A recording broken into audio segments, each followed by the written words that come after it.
ಕೇಂದ್ರ ವಾರ್ತಾ ಮತ್ತು ಪ್ರಸಾರ ಸಚಿವಾಲಯದ ಭಾರತ ಸರ್ಕಾರದ ವಾರ್ತಾ ಶಾಖೆ ಬೆಂಗಳೂರು ಮತ್ತು ಕರ್ನಾಟಕ ಪತ್ರಕರ್ತೆಯರ ಸಂಘ ಆಯೋಜಿಸಿದ್ದ ಭಾರತದಲ್ಲಿ ವಿಜ್ಞಾನದ ಬೆಳವಣಿಗೆ ಕುರಿತ ವೆಬಿನಾರ್ನಲ್ಲಿ ವಿಜ್ಞಾನ ಲೇಖಕರಾದ ಕೊಳ್ಳೇಗಾಲ ಶರ್ಮಾ, ಟಿಜಿ ಶ್ರೀನಿಧಿ ಮತ್ತಿತರರು ಪಾಲ್ಗೊಂಡು ತಮ್ಮ ವಿಚಾರಗಳನ್ನು ಮಂಡಿಸಿದರು.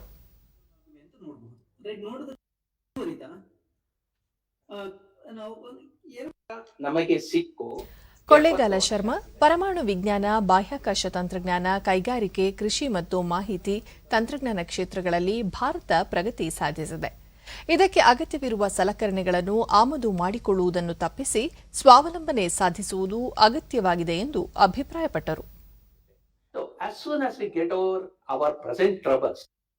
ಈ ವಿಜ್ಞಾನಕ್ಕೆ ಹೆಚ್ಚಿನ ಒತ್ತು ಸಿಗುತ್ತೆ ಅಂತ ಒಂದು ಮಾತು ಕೂಡ ಇದೆ.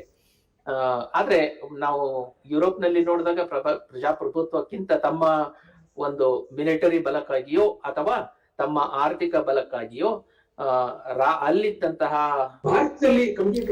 ಟಿಜಿ ಶ್ರೀನಿಧಿ ಭಾರತದಲ್ಲಿ ಕಂಪ್ಯೂಟರ್ ತಂತ್ರಜ್ಞಾನ ಬೆಳೆದು ಬಂದ ಹಾದಿಯನ್ನು ವಿವರಿಸಿದರು.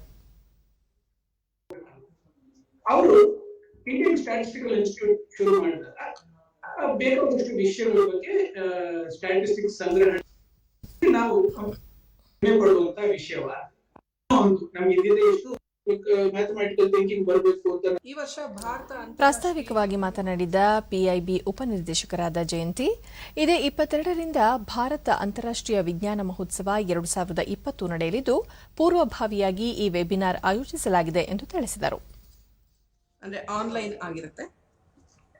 2015ರಿಂದ ಈ ವಿಜ್ಞಾನೋತ್ಸವ ನಡೀತಾ ಇದೆ.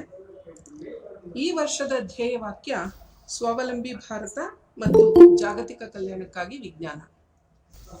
ವಿಜ್ಞಾನೋತ್ಸವ ಈ ಹಿಂದೆ 2 ಬಾರಿ ದೆಹಲಿಯಲ್ಲಿ, 1 ಬಾರಿ ಲಕ್ನೋದಲ್ಲಿ, 1 ಬಾರಿ ಚೆನ್ನೈಯಲ್ಲಿ ಹಾಗೂ ಕೋಲ್ಕತ್ತಾಗಳಲ್ಲಿ ನಡೆದಿತ್ತು.